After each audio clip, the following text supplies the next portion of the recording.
BMW's GS has always been synonymous with the idea and the appearance of adventure motorcycle riding. However, over the years since the GS was introduced, the R series of boxer-powered GSs have grown considerably in terms of their weight, their size, and their price tag.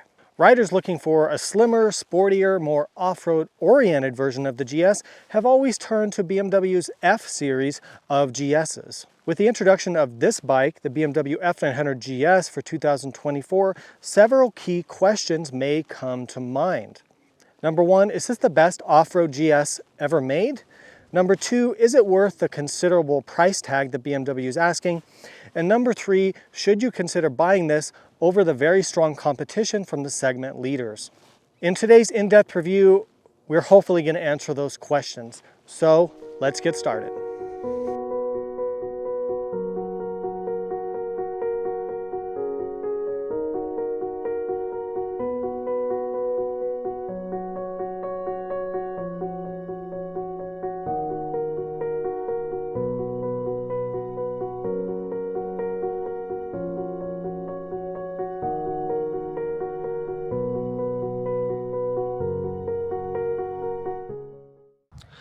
All right, as we get into this review here, let me know if you had $15,000 to $20,000 to spend on a brand new adventure bike and you could get whatever one you wanted in that price range, which one would you buy? I'm really curious to know, so drop that down in the comments. I think this is a great discussion.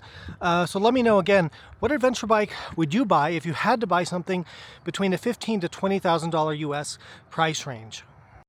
All right, spec sheets can be boring, but important to know the basic specs. Let me read off the key specifications really quick. Wet weight, 482 pounds or 219 kilograms. Fuel capacity, 3.8 gallons or 14.4 liters. Fuel range, in my testing, anywhere between 140 to 200 miles, based on a 40 to 50 miles per gallon fuel efficiency. I've gotten as low as around 40 miles per gallon, as high as 50 miles a gallon. It depends on how fast, how aggressive you're riding, and how much things you're carrying and so forth. By the way, that mileage, the conversion on that is 5.8 to 4.7 liters per 100 kilometers, and I'll convert that fuel range into kilometers here below as well. Engine displacement, 895 cc, parallel twin, 105 horsepower at 8,500 RPM, 69 foot-pounds of torque or 94 Newton meters at 6,750 RPM. Suspension travel on the front with this higher suspension that this bike has is 9 inches or 230 millimeters, and on the back is 8.5 inches or 215 millimeters. You do have full adjustability, rebound compression, preload at the front, at the back, high speed and low speed compression, nice rebound and preload. Great job with the adjustments.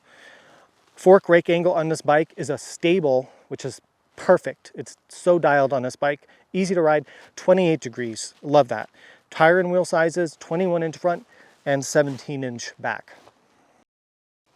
Ergonomics, riding position, seat height on the F900GS. BMW has a range of different seats that they offer. They also offer different suspension setups, so there's lower suspension options if you are a more vertically challenged rider.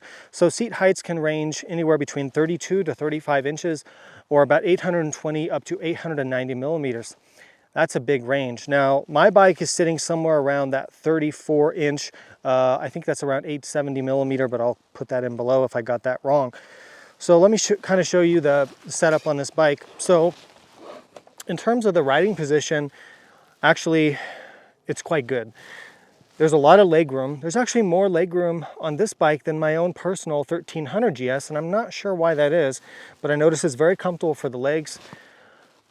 My bike has the handlebar risers because I've got the off-road pro package or whatever they call it, and I don't like them. We'll get to that in a second. Let me show you the standing position. So with the handlebar risers, again, which are optional, the bars come up very high to meet you, like really high up. Some of you are gonna like that, some of you are not gonna like it. So here's why I don't like handlebar risers. I feel that for the average adventure rider of average size range, riding the average bike, they put the handlebar too high and too close to you. What that does is that when you're off-road, it doesn't allow you to get into the proper off-road riding position, which would be something more forward and aggressive like this, with your elbows up a bit, more weight forward. See how I'm bending, trying to bend at the hips there? This is not, you don't ride like this off-road. Like, this is how you would go to stretch, maybe if you're tired, but this is not how you actually control the bike back here. That's completely wrong in every way. You want to be up in here, and by making the handlebar higher with the bar risers, they're encouraging poor posture, poor bike control. You get less weight and pressure into the front tire for grip when you're going through corners, and it puts the weight balance of the bike too far back. You really want your weight forward of that swing arm pivot point up in here. And bar risers mess that up. I know it may feel more comfortable, but I would encourage you to check out some riding instruction and classes and experiment to figure out what's right for you. Let's do a little drop and lift test on the 900. Now, since we don't have crash bars and this is BMW's bike, we need to be a little bit nice to it. So I'm just going to lay it down real gently and see what kind of, what's impacting the ground and then how it is to lift up. So we'll just be real kind of nice and gentle here. Okay, there she goes. So let's see kind of what we have. I'll take my backpack off. I've got my drone and everything with me today. So yeah, the foot peg's dug in. The fairing is not touching, but the handlebars are supporting it. So let's see what happens. Yeah, the fairing's really not. The fairings, I can put my fingers between the fairing and the ground. So that's kind of good news. It seems to really rest on the passenger peg, the rider foot peg, and the handlebar. So crash bars, 50-50, maybe. Maybe you need crash bars on this bike, I'm not so sure. A real world crash would be a different situation than just dropping it like this, so who knows. Let's see how it is to lift. What I notice is there's not like really a grab handle, so it's kind of hard to find places to lift it.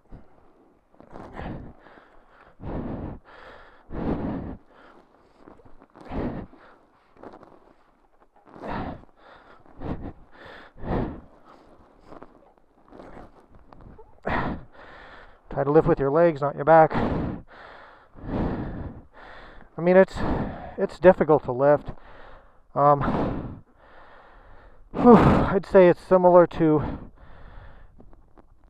like an Africa Twin or a Tiger 900, somewhere in there, which is about what you expect. It's definitely harder than like the Boxer Twin GS because it doesn't have, the cylinders to rest on. So pretty difficult lift. Bike falls pretty flat, but it seems to take a fall over pretty well, with a lot of the weight going into here, here.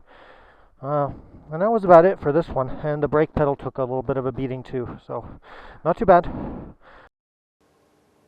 Okay, models and pricing for the 2024 900GS. Now, for 2024, BMW have 3 different models in the F-Series GS lineup. They've got the F800GS, the F900GS, and the F900GS Adventure. Even though they have different numbers in the names, all 3 models actually use the same 895cc parallel twin engine. What BMW does is they use different ECU, or engine control unit, tuning to achieve different horsepower and torque figures. So the difference between the 3 models, the F800GS is simply a slightly updated with the new larger engine F750GS from the previous year. And I have a review on that bike, which I'll try to link somewhere here in the card. The F900GS is mostly a new bike. It does carry over the frame and some things like that, but just about all the components are new. So it's the most new in this lineup, and hence why I'm doing a review on this model. And then if you go to the F900GS Adventure, what BMW did there was they took the 850GS Adventure basic bike, but they updated the engine to the newer, bigger engine. They added adjustable suspension, made a few other small improvements that are good improvements, but mostly it's a carryover bike just with these updates. So it's not really kind of like this totally new bike like the F900GS effectively is. Now, if you're looking at 900GSs, it's very important to understand that BMW's marketing is very confusing. They're doing this with the big GS as well. So they'll say, oh, the trophy model's the off-road model, and people are getting that confused, and BMW's making that worse. That's not the case. It depends on what options you get. So different color of bikes, that's just the color, okay? It's not the different models. That's, it's like a pet peeve of mine. I don't know why people keep thinking this. You have to look at what option packages you actually get. So the F900GS starts at about $13,500 plus destination. However, you're not going to find too many base models out there. If you want the yellow color or the blue and white color, that's going to add a little bit to the price. Now, adding on to that base price, if you get the premium package, that's going to bring the price up to closer to about just under $16,000, and it's going to add premium features like cruise control, extra riding modes, the quick shifter, heated grips. Actually, no, I think heated grips are standard, but anyway, you can check out all the list on BMW's website. However, the way my bike is equipped, if you want the off-road equipment like the Showa suspension and what else, the skid plate and a few other things, you have to add the Enduro Package Pro, which then brings your price up to what this bike costs, my test bike, which is around between $17,500 to $18,000, depending on the color choice that you get. Now, it's also possible to get a different configuration. If you did not get the premium package, but instead you just got the off-road package, they call it off-road pack instead of Enduro Pro Pack. In this case, that's also about a $16,000 bike. You'd lose the cruise control, the tire pressure monitors, the keyless ride, but you would get the better suspension. So BMW is offering that configuration to kind of compete with something like the KTM 890 Adventure R. So interesting to note. All right, let me give you a little tour around the bike. You can see the lighting, so you've got this kind of cool running light element in here. It says BMW LED. I know it's kind of bright. LED turn signals, and then let me show you the tail lighting. So you can see the tail light setup. You've got, this is the new style that a lot of bikes are going to. There's no dedicated tail light in the middle.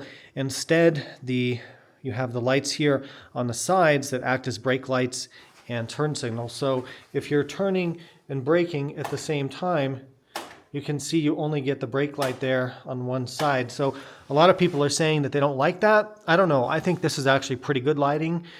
And my new GS, my 1300, has this as well. And I've noticed other manufacturers starting to adopt this. So I'm not sure yet, but I think it's, personally, I don't find it a problem. We've talked about tires, wheels, the brakes. You can see that. I like how the valve stems come out to the side. It's very easy to check your air pressures. Showa suspension on this model.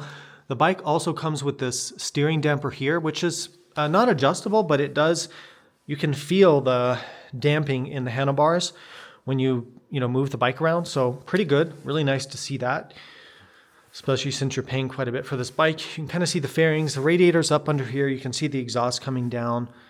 The exhaust is a little bit kind of like sticking out. Like, I don't know, it just seems like it could be a little bit better integrated or a little bit tucked in more, but that's just me.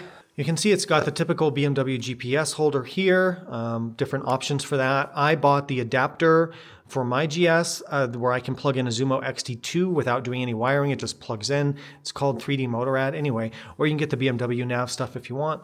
The windshield, which we've talked about, I'm not a fan of that at higher speeds. The suspension adjustments, so you have compression on the left leg, rebound on the right leg, then you have preload as well. So that's good. You have full adjustments, pretty cool stuff. Like to see that. Our fuel tank cover, air box is under here. Frame, engine. On the Enduro pack or the off-road pack, you get this 2-position brake, rear brake lever, so you can fold that down. It makes the brake higher. When you're standing up, it's easier to get at with your boot, or on the road, you can flip that up and have a more traditional position. The off-road foot pegs, which are pretty good for a standard OEM foot peg, but these are optional with the off-road pack. Passenger pegs, which would be kind of an obvious thing to take off if you wanted to save some weight, kind of make this area a little bit, clean this area up a little bit. The bikes come all with the Akrapovic exhaust, but it says designed for BMW Motorrad. So they say this helps them save weight. I don't really know how much difference that makes. It's still big, but that's what happens on modern motorcycles because of Euro 5, Euro 6, noise regulations, emissions, all these things. So that's what you get. You can see the rear brake. rear tire. The off-road pack bike comes with Karoo 4s, which are a pretty good tire, honestly, I have to say. They work pretty well. You can see our kickstand here. Sorry, it's a little bit dark on this side. A quick shifter. There's our oil fill. We've got chain drive over here. Not too much else to see. The seat release, which is with the key. Let's take a look at our controls and instruments. So these metal handguards are actually, it's strange how they package that. They only come on the trophy model. So you know what I said about the colors not being the off-road model? Well, there's a tiny exception to that. For some reason on the 900GS, if you want these metal handguards, which are really nice, and I bet money these are made by Turatech. But anyway, you have to get the trophy color. They don't come with the off-road package, but instead they come with the trophy color. I don't know why they did that. I think that's kind of dumb. Adjustable clutch and brake levers, typical BMW controls here, menu, cruise control, hazard lights. This will turn your traction control off with one push. I loved having that, love that. BMW Wonder Wheel to control things. Black handlebar, this bike has the bar risers, which we've talked about, which I don't like.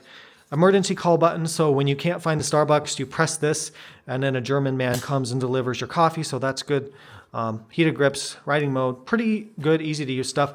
I do wish we had backlit controls. I still haven't done that.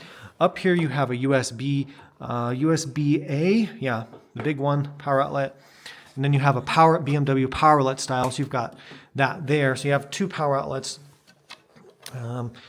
TFT is, I'm not going to go through all the details of that. It's your typical BMW TFT, so it's quite good, one of the best in the business. And then you got your menu systems, and you've got infotainment in here as well if you want to do some basic navigation and phone controls. But overall, it's easy to use and navigate, and I like it. Almost forgot the rear shock adjustments, so I like how they did this. I think that's the low speed compression. You need a screwdriver. Actually, I found you can use the key. There's a little tip for you. High speed compression is this outer ring here, which you can adjust with your hand.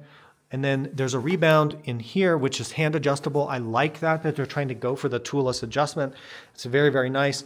And then your preload is this over here, which you can hand crank to adjust your preload when you have different loads on the bike. All right, what if you have to ride in deep sand on your 900GS? Well, this bike's pretty good for that. With the 28-degree suspension rake angle, keeps things pretty nice and stable. 21-inch front wheel, and of course my test bike is wearing Metzler Karoo 4 knobby tires, so we're in pretty good shape. So only thing that I do, I'm in Enduro Pro mode, but then I have to turn traction control off, which I really like on this bike. You just hold this down and it turns off, and I'm good to go. Now I can ride in the sand, and my rear ABS is off, but I always leave the front ABS on.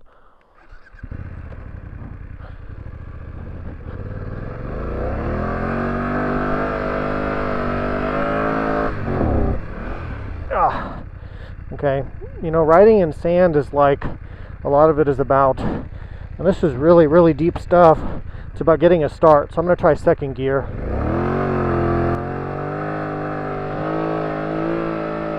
There we go. Try to build up some momentum there. Of course, riding in super deep sand like this is obviously very challenging on an adventure bike, but the 900GS does an excellent job for this, and I credit that a lot to that really nice and stable 28-degree suspension rake angle.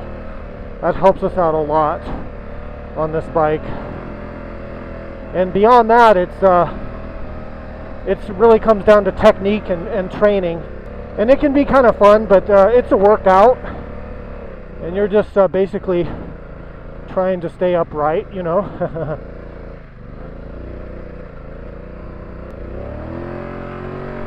This sand wants to really suck me in, man.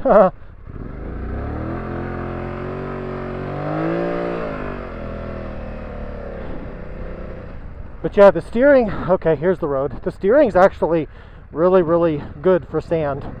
So 2 thumbs up for sand riding on the 900GS, from my opinion. Riding the 900GS on the highway, it speeds above about 70 miles an hour or about 115 kilometers an hour. You're going to experience a large amount of wind buffeting and wind noise. The bike is totally capable of cruising at these speeds, but you're going to want to look for a different windshield if this is the kind of high-speed riding that you're going to find yourself doing pretty often.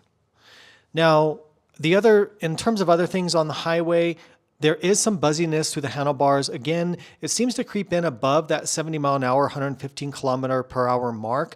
Below that, it doesn't seem too bad. You feel some buzz through the handlebars, a little bit through the foot pegs, and the mirrors are very, very buzzy, and you really can't see out of the mirrors above those speeds.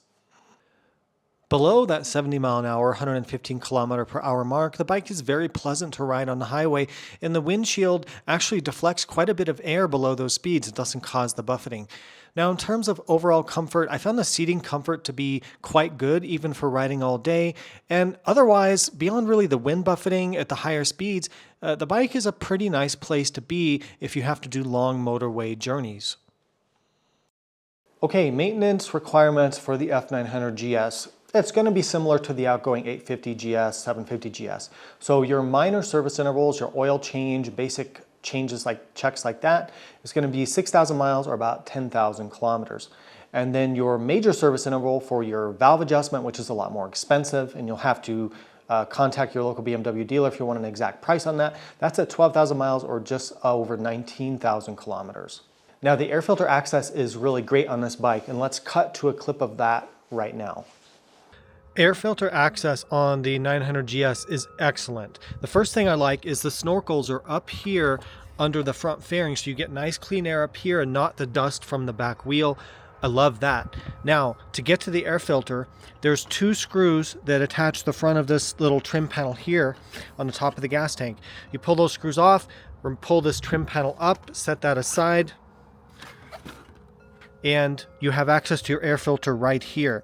So this will be snapped in, you pull up on this, and out comes your air filter holder and your paper cartridge air filter itself, which on my bike was pretty dirty after just about 300 miles of riding. So this is why air filter access is so important on an adventure bike. And unlike some of the competition out there, man, this is a brilliant design. And then this just snaps back in here, clicks in, takes about 30 seconds to pop this back on, put the two screws on, and you are good to go. 2 thumbs up BMW on air filter access on the 900GS. So I continued to experiment with my suspension settings, but on a very rocky, rough desert road like this, where you can only go about 35, otherwise you risk just totally destroying your front wheel by hitting one of these embedded rocks. The ride is kind of rough, to be honest. I'm trying to tune that out and try to make it feel a bit more plush, but it still feels kind of jarring to me. But you know, this is a very challenging testing trail for suspension. I just don't feel the plush kind of feel of the suspension that I get from a DesertX or a Tiger or a Touareg. Kind of reminds me more of like an 890R from KTM, and BMW has been very clear, even in their presentation to us, that they had the 890R as their benchmark for this project, for this 900GS. Pricing, features, performance, all of that. They were very clear about that, and actually the bike does kind of remind me of an 890R in a lot of ways. And that could be good or bad depending on your perspective. You know, maybe not the best bike for touring on the road, but a pretty darn good off-road bike. A pretty darn good off-road bike that you can ride pretty quick and really rally it around, and it feels like you know, just sporty and quick and light on its feet. It handles well. It's a completely different animal than the F850GS was, or even the F800GS was. This is, in my opinion, the best off-road GS they've ever done. It's really impressive. It's on more of like a Forest Service type road, kind of in the mountains. Not as rough as this morning. More like ruts and switchbacks and hills and stuff. Kind of typical terrain that adventure riders will probably go in. The bike's good, you know, it's great for this. The suspension still feels a little jiggly, and I hate these bar risers, man. I don't want to go on a rant about this, but I do not like bar risers. And I'll talk about that later or in another video. But the bike's really good for this, and see, even in second, or I can even switch to third gear at 2,000 RPM Like, it doesn't want to stall. It lugs really pretty smoothly for a, you know, parallel twin. So good low speed tractability for negotiating some of these tighter corners, you know, maybe at the bottom of second gear. And then of course, if you want to go, you've got all the power you want, but you know, the bike's just pretty easy to ride in all situations. It just feels really ready to do whatever you want to do. And I've really been enjoying it, you know. So the Enduro Pro traction control does work pretty well in something like this, and allows you to have, you know, a nice safety net there so you don't slide too much. But when you get into that real loose terrain stuff, you know, like this morning, you just have to turn the traction control off because it's too intrusive for that. But for stuff like this, I like the Enduro Pro traction control. I think it's quite good. And then of course, Enduro Pro mode is set up where I've got front ABS, so that's me trying to lock the front brake and it won't lock. So I can go all the way in to my front brakes and use the ABS modulation to stop, but I can slide my rear. So there's me sliding the back. So that's the setting I like for riding in the dirt.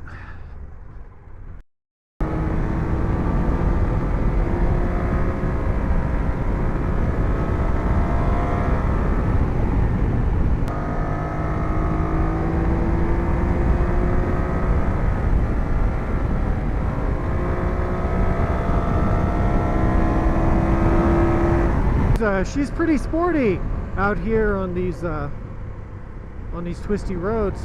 Engine is very willing. The chassis feels great. Really throwing it through these corners here up at Mount Charleston.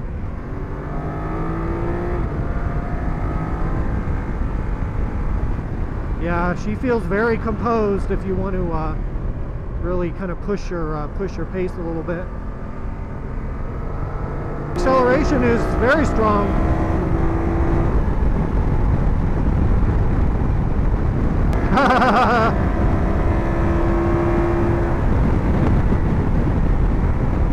I had the predecessor to this bike, the F900GS, for many years. Great bike at the time, but I'm just astounded by how much better these have gotten. I mean, if you think about this, this is a middleweight twin-cylinder adventure bike with long suspension and a 21-inch front wheel, and you can absolutely rail the canyons out here in the mountains with this bike. That was not the case with the F800. It did not feel composed, did not have good turn-in, did not have great stability or balance or anything. They've improved so much in terms of their on-road capability that it's just phenomenal. Okay, let's talk about the competition to the F900GS.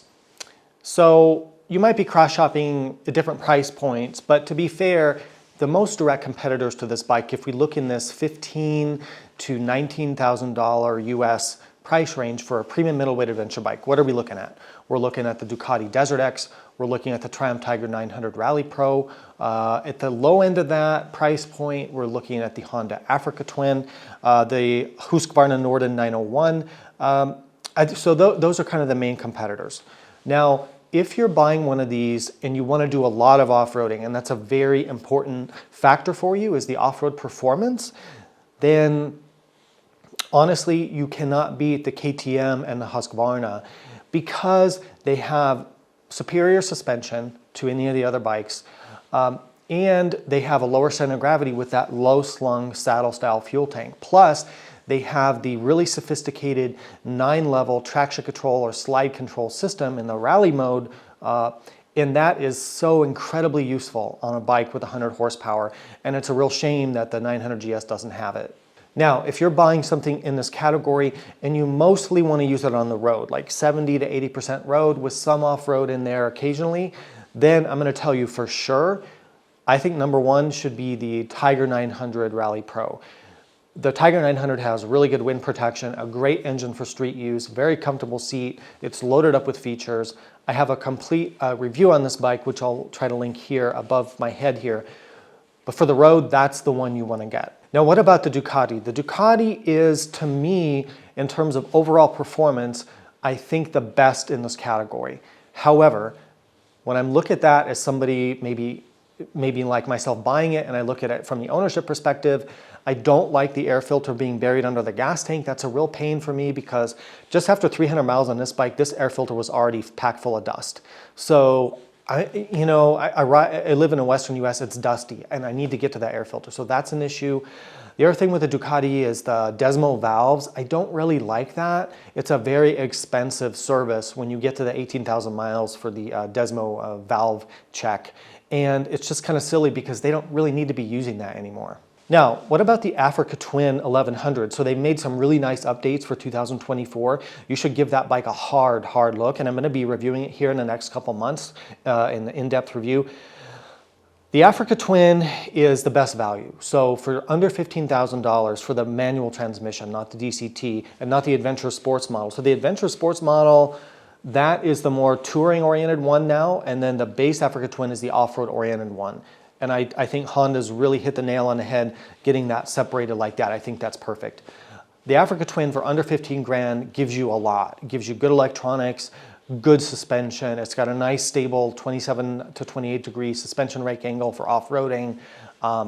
It's got a great torquey engine with more torque than any other bikes in the category because it has that bigger engine.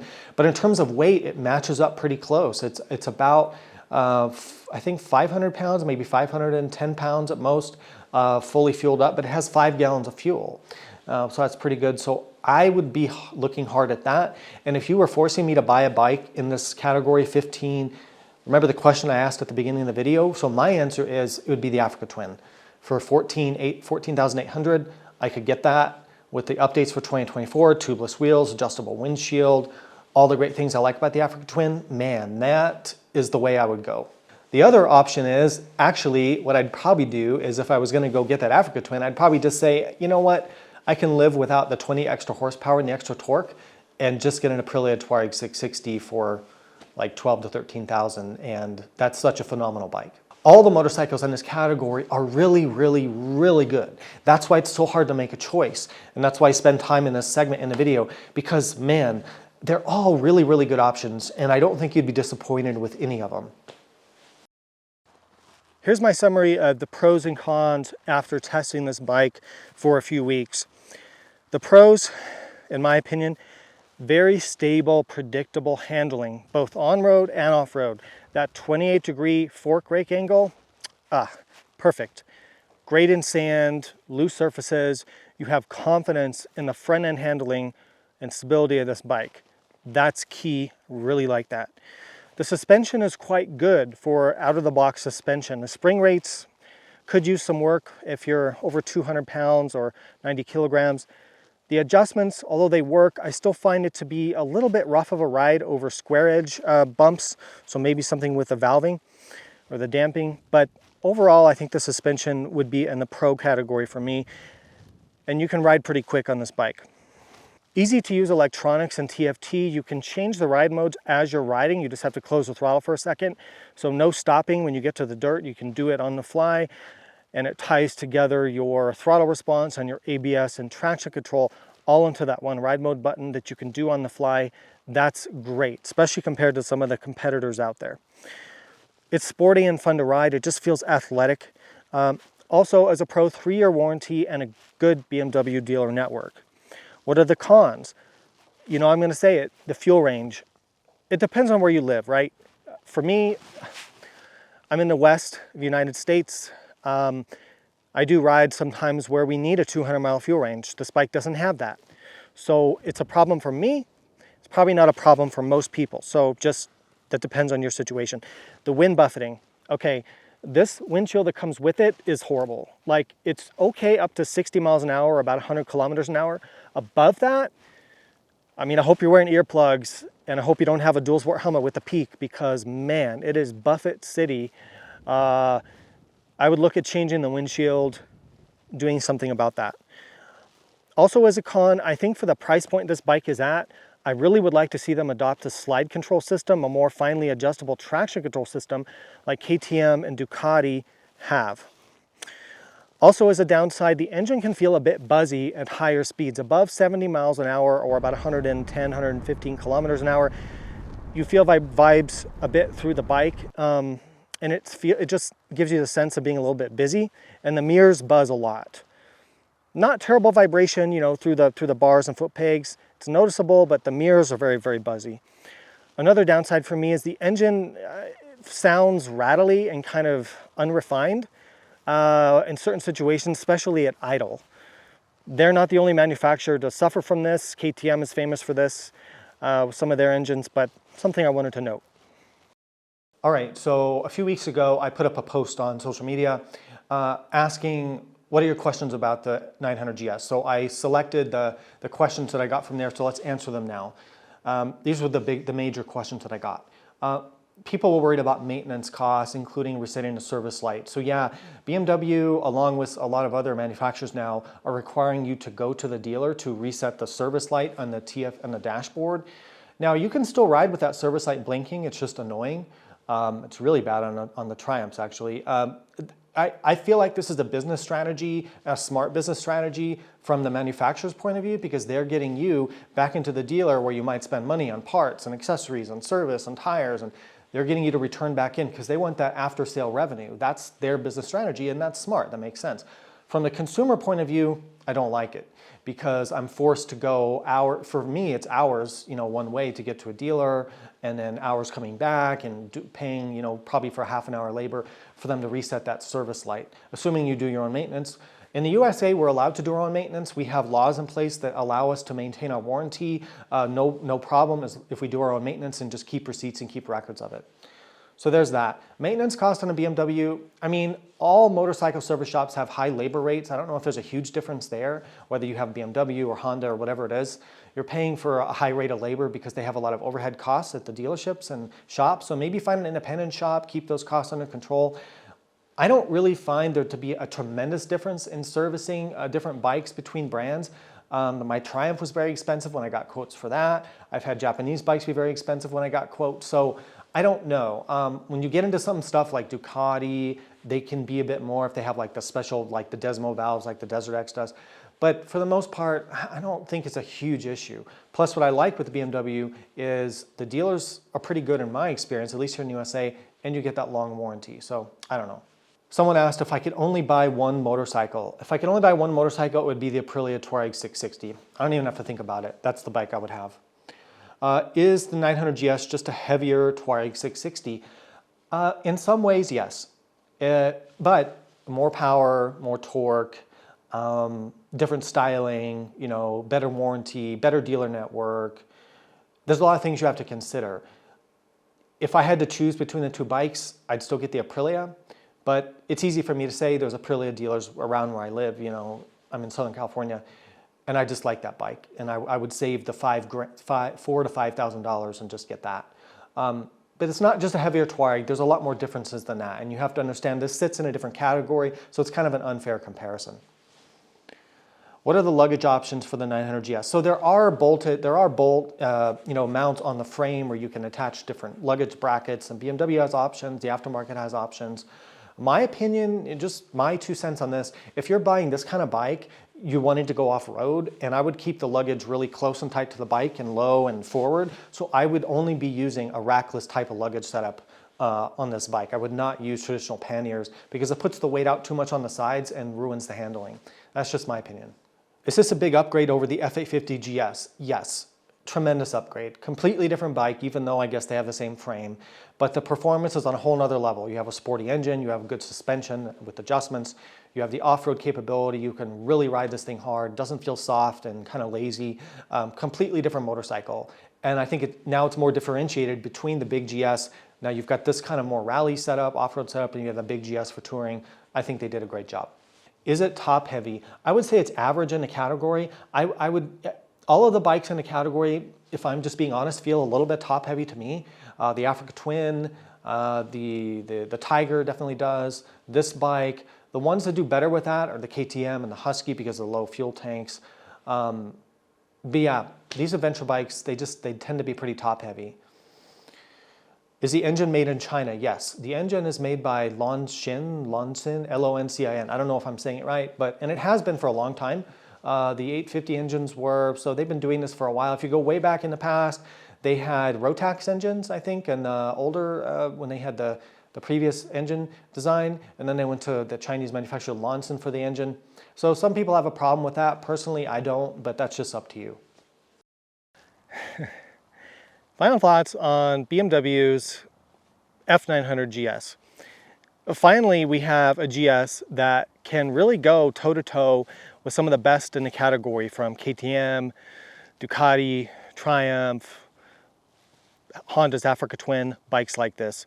It really, really can go toe-to-toe with those bikes in terms of off-road performance, suspension, and all these factors. Now, did they compromise this bike a little bit for highway touring? Yes, but that's true of most of the competition as well. I've spent time touring on bikes like KTM's 890 Adventure R, and it's, about similar to doing it on this bike. So now we have this additional choice in this, what I like to call the premium middleweight adventure bikes. And I know middleweight is kind of crazy when you're talking about a 900cc bike that weighs almost 500 pounds, but it's a relative thing, right? This is a middleweight adventure bike. It's on the premium end, and it competes really well with the leaders in the segment. Overall, I think BMW has done a fantastic job bringing something into this category to really shake things up, kind of correct some of the errors that they've maybe had the past few years with the predecessor to this bike, and bring something that really is an all-around joy to ride. Consider the downsides. We've talked through what those are. And when you're shopping for a bike and spending money, I always encourage you, read other reviews, look at other bikes, go on test rides, do your own research, and find your own answers. But overall, I've been extremely impressed with my time with the BMW F900GS. Please consider supporting independent journalism here at Big Rock Moto. There's ways to do that in the description and a pinned comment below. I hope you've enjoyed the video. Beyond that, please ride safe, and I'll see you out there.